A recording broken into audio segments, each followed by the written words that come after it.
Howdy folks, it's Meandering Mike in the Man Cave of Madness, and it's after midnight and we're doing another one of our public service videos on food storage.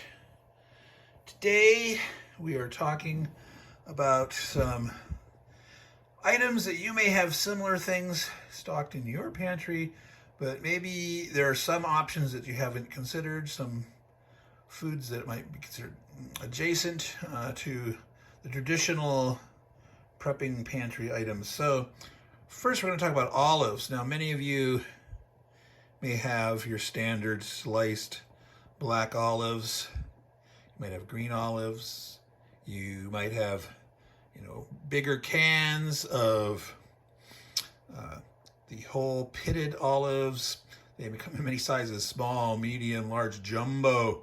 So I like to stock a fair number of those. The sliced ones are kind of expensive. Look for it on sale. I don't get the whole pitted ones quite as often, except when they're stuffed, which we'll talk about in a second. Olives have gotten kind of expensive, but I like to have a fair number around. A lot of you will do that. Consider stuffed olives. They can become stuffed in with garlic or onion, anchovy. Will be a favorite of some of you. Now, I didn't used to like anchovies much, but when I started eating them in stuffed olives, they're very tasty. This I get from Spain.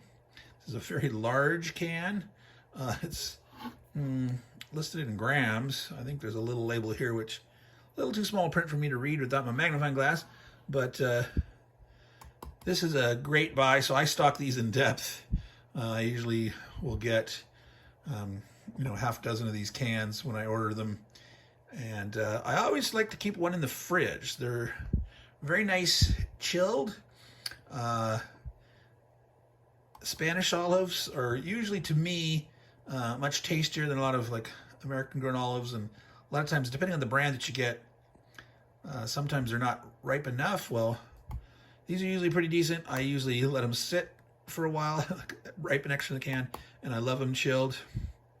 And once you pop this big sucker open, I usually will transfer it into a Tupperware container, and I'll save, half the liquid at least to let the olives be in my Tupperware and soak in their nice, salty, briny, anchovy drenched liquid.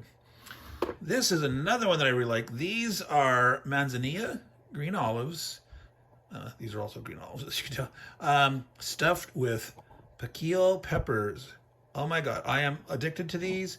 So I do not stock them in depth as much as you think maybe I might, because I know I've eaten a jar in a day or two.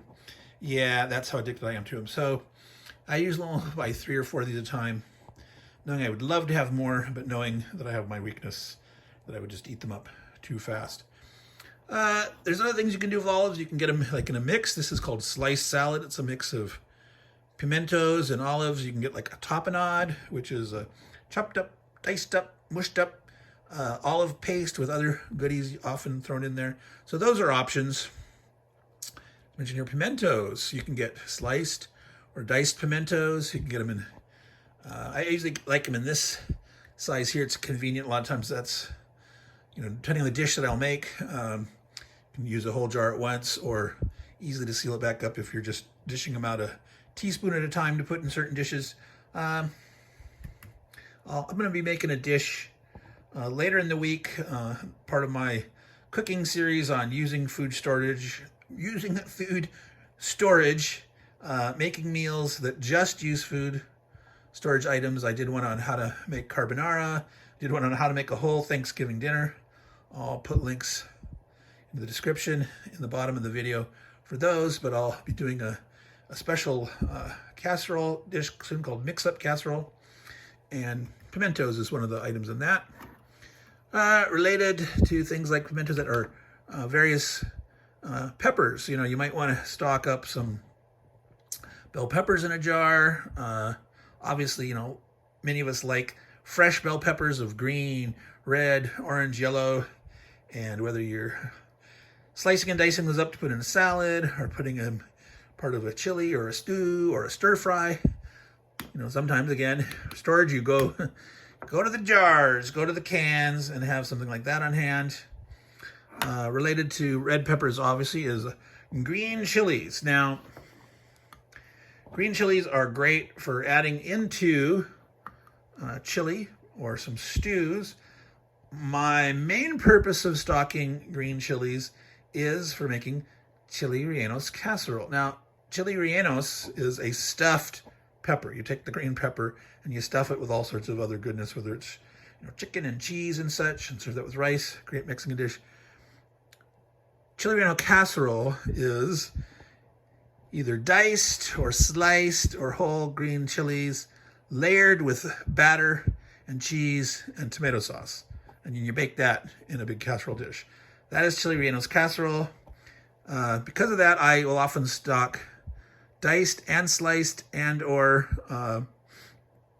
whole chilies. These are all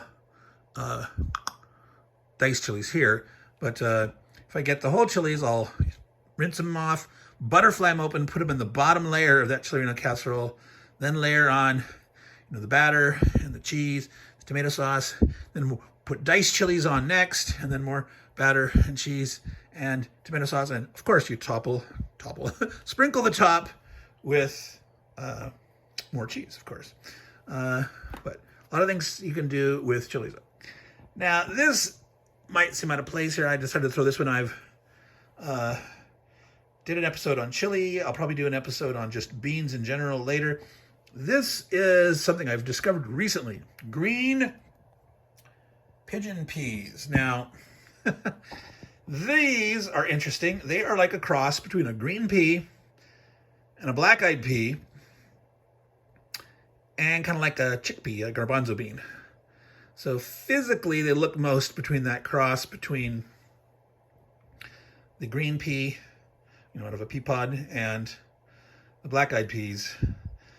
Taste-wise, they're very similar to a garbanzo bean, but kind of a little bit mixed. It's not quite as, don't quite have some of the bitterness of the black-eyed pea, but a little bit. So this is something interesting, worth trying out if you want to experiment, want to try something new. Now over here, we have veggies in a pouch. Now, I'm sure most of you stock a fair number of canned vegetable, asparagus, spinach, green beans, whether it's the long string beans or the shortcut ones. Many of you stock artichokes, whether it's artichoke bottoms, artichoke hearts, etc. Well, these are very convenient. So I like to stock vegetables in depth. These are part of my breadth aspect of it. These are great snacks.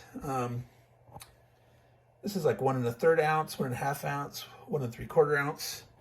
So this is something that you can get yourself a nice, easy vegetable snack, very healthy. They usually have vinegar and some lime, citric acid in there. This one has rosemary and oregano, basil and thyme, lime and garlic. This one also has lime.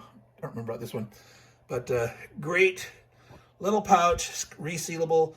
You're supposed to refrigerate them after you open them, but heck, I'm gonna eat that one sitting, maybe two. But in terms of storage item, if the power's out or whatever, and you don't need to they're nice chilled, but you could open these up and eat them and have them. They'll last a fair amount of time in the pouch. Probably not something that you stock. They're not super expensive, but price per ounce, it is expensive compared to just getting these kind of veggies in cans. So there's a thought there for those. Now, do a last little talk about pasta. There's a whole episode coming on pasta. I mean, I've showed some of the long-term storage I have, things that I got in number 10 cans, like elbow macaroni, whole number 10 cans of that, and you can get the spaghetti noodles and things like that. Well, a lot of variety, a lot of different shapes, sizes of pasta, different stuff that they make it with, whether it's wheat, whole wheat. You can have veggie type stuff in it, whether it's spinach, kale, red bean, ancient grains, all that stuff, rice noodles. So I'm just going to show a few little options here. This is one that's the multicolored. it looks like rotini, but it's ratatouille, and nice organic pasta. That's real good. This is a rice noodle, turmeric. It's not super heavily spiced with turmeric, but this is, oops, from Thailand. Yeah, that's a Thai ceremonial dancer there. So, I mean, you could maybe make yourself some pad thai with the turmeric noodles or something like that. Now, something that a lot of people don't think about having, like you've seen in one of my episodes, I have mashed potato flakes. I did my Thanksgiving dinner using food storage with mashed potato flakes. Well, there's also gnocchi. So gnocchi are made from potato flour and potato starch, but also wheat flour. So if you're gluten-free diet, you're celiac disease or something, these are not gluten-free, but you can probably find gluten-free variants. But gnocchi come often in these little pouches. It is water-friendly, and you need to boil them, but you don't need to boil them, so it's energy-friendly. You basically put it in the boiling water, and once they float, they're done. So it can go pretty quickly, and then you can use that water to make something else with. So that's something to consider, these gnocchi in a pouch. So these were some different options to consider. Specialty stuffed olives, pimentos, tapenades, or various sliced olive salads, things like red peppers, pepperoncinis. There's many different kinds of specialty peppers you can get in jars or cans, green chilies. Some weird things like pigeon-peas. Think about that. Convenient snacks, marinated, get your veggies on, and some pasta or pasta-adjacent things like gnocchi. So that's Meandering Mike, Man Cave of Madness. This has been another food storage, thoughts on food storage. So hopefully you've enjoyed this one. All you good folks out there, take care and ciao.